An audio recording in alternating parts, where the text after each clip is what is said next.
வணக்கம், நான் உங்க chef Muralidharan. Welcome to chef Madras Murali kitchen. இன்னைக்கு நாம பார்க்க போற டிஷ் என்ன அப்படின்னா புல் பிரிஞ்சால் ஃப்ரை. இந்த டிஷ் செய்ய தேவையான பொருட்கள் என்னென்ன அப்படிங்கறத பார்க்கலாமா? வாங்க வீடியோக்குள்ள போலாம். கத்திரிக்காய் 300 கிராம், கடலை மாவு 200 கிராம், அரிசி மாவு 100 கிராம், ரஸ்க் தூள் 150 கிராம், தனி மிளகாய் தூள் 1 டேபிள் ஸ்பூன், சால்ட் தேவையான அளவு, ஆயில் பொரிக்க தேவையான அளவு. இப்போ இதுக்கு நான் என்ன பண்ணியிருக்கேன் அப்படின்னா, கத்திரிக்காய் எடுத்து அதாவது காம்பை கிள்ளிட்டு உங்களுக்கு எப்படி போடுறேன் பார்த்தீங்களா, ப்ளஸ் மாதிரி நான் போடுறேன். அதாவது ஃபர்ஸ்ட் ஒரு நீட்டு பகுதியை வெட்டிக்கங்க. வெட்டிட்டு அதன் பிறகு இதுல நீங்க 4 பக்கமும் வெட்டுங்க. இப்போ நான் எப்படி வெட்டுறேன் பார்த்தீங்களா, உங்களுக்கு ஒரு பகுதி ஆஃபா வெட்டிட்டு அதன் பிறகு அதை 3 கோடு போட்டுட்டு அதன் பிறகு அதை திருப்பி 2 கோடா போட்டிருக்கேன். ஸோ இப்படி நீங்க பண்ணும்போது என்ன அப்படின்னா, கத்திரிக்காய் முடிஞ்ச அளவுக்கு உடையாம, அதாவது பீஸ் தனித்தனியா வந்துடாம இந்த மாதிரி, அதாவது உங்களுக்கு பாத்தீங்க அப்படின்னா தெரியுது இல்லையா, எப்படி கத்திரிக்காய் ஃபுல்லா இருக்குது ஆனா வெட்டி இருக்கேன். இந்த மாதிரி வெட்டிக்காங்க. இப்போ இதுல நாம என்ன பண்ணணும் அப்படின்னா, பஜ்ஜி மாவு ரெடி பண்ண போறோம். பஜ்ஜி மாவு எப்படி ரெடி பண்ணுவோம் அப்படின்னா, கடல மாவு, அரிசி மாவு, அடுத்தது கொஞ்சமா பெருங்காயத்தூள், மிளகாத்தூள், உப்பு, இது எல்லாத்தையும் ஆட் பண்ணிட்டு தண்ணி ஆட் பண்ணுங்க.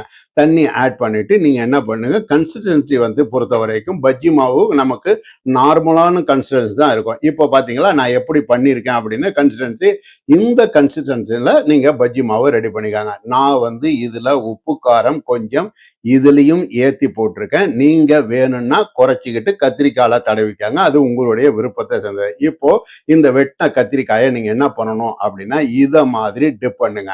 ஸோ மாவுல ஃபுல்லா நல்லா டிப் பண்ணுங்க. டிப் பண்ணீங்க அப்படின்னா நல்லா அந்த பஜ்ஜி மாவு மாவு கத்திரிக்காய் உள்ளெல்லாம் போயிட்ட பிறகு பஜ்ஜி மாவுலேருந்து எடுத்து கத்திரிக்காவை ஒரு உதறிட்டு இந்த மாதிரி ரஸ்கு தூள்ல நீங்க டிப் பண்ணி எடுங்க.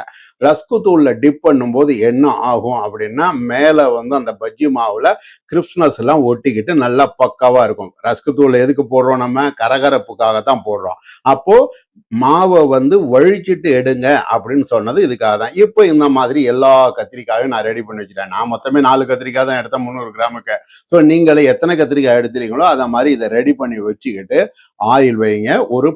ஒரு கடாயில ஆயில் வைங்க. அந்த ஆயிலை வச்சுட்டு அந்த ஆயில் நல்லா சூடா இருக்கணும். குறிப்பா ரொம்ப சூடு கம்மியா இருந்தது அப்படின்னா ஆயில் குடிக்குமே தவிர பொரியாது. ஸோ இப்போ நான் போட்டதும் எப்படி வந்திருக்கு பார்த்தீங்களா, இதை மாதிரி ஆயில் நல்லா சூடாக இருக்கணும். அதே மாதிரி 2 கத்திரிக்காவை நான் ஒரு டைம்ல போடுறேன்.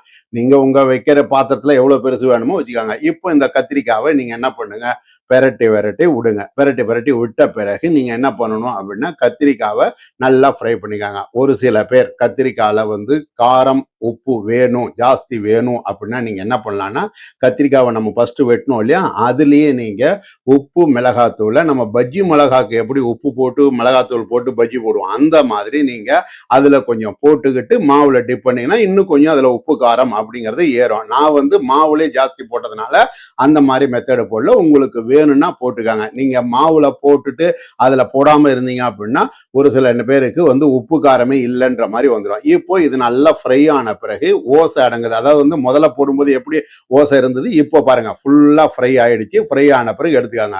ஓசை அடங்கின பிறகு எடுத்தீங்க அப்படின்னா பக்காவா இருக்கும். முன்னாடி எடுத்தீங்கன்னா கத்திரிக்காய் உள்ள குழன்னு இருக்க மாதிரி இருக்கும். இப்போ நான் என்ன பண்றேன், ஒரு 2 கத்திரிக்காவை எடுத்துட்டு அடுத்த 2 கத்திரிக்காயையும் நான் உள்ள டிப் பண்றேன். ஸோ இதே மாதிரி சேம் மெத்தட் தான். நீங்க எத்தனை கத்திரிக்காய் போட்டாலும் நிறைய இடம் இருக்கு அப்படின்னா போடுங்க. குறிப்பா பார்த்து போடுங்க, எண்ணெய் பொங்காம போடுங்க. இப்போ பொரிஞ்ச பிறகு கத்திரிக்காய் எப்படி வந்திருக்கு பார்த்தீங்களா, அப்படியே நிக்குது பாருங்க. கத்திரிக்காய் ஃப்ரை ஆனதுனால தான், நல்லா ஃப்ரை ஆனதுனால தான் எப்படி நிக்குது. இந்த கத்திரிக்காவை உங்க வீட்டுல செஞ்சு பாருங்க. செஞ்சு பார்த்து என்னுடைய சேனலுக்கு நீங்க கமெண்ட் பண்ணுங்க. இது மாதிரி நிறைய நான் இன்னும் ரெசிபி கத்திரிக்காயிலேயே நிறைய நான் போட்டிருக்கேன், பாருங்க நம்ம சேனல்ல. செஃப் மெட்ராஸ் முரளி கிச்சன்ல செஞ்ச இந்த டிஷ்ஷை உங்க வீட்டுல செஞ்சு பாருங்க. செஞ்சு பார்த்து உங்களுடைய ஃபீட்பேக்கை கீழே இருக்க கமெண்ட் பாக்ஸ்ல பதிவு பண்ணுங்க. இந்த வீடியோ பிடிச்சிருந்தது அப்படின்னா லைக் பண்ணுங்க, ஷேர் பண்ணுங்க, மறக்காம நம்ம சேனலை சப்ஸ்கிரைப் பண்ணுங்க. இது மாதிரி சூப்பரான வேற ஒரு டிஷ்ல வேற எபிசோட்ல உங்களை சந்திக்கிறேன். அதுவரை உங்களிடமிருந்து விடைபெறுவது உங்கள் ஷெஃப் முரளிதரன். நன்றி, வணக்கம்.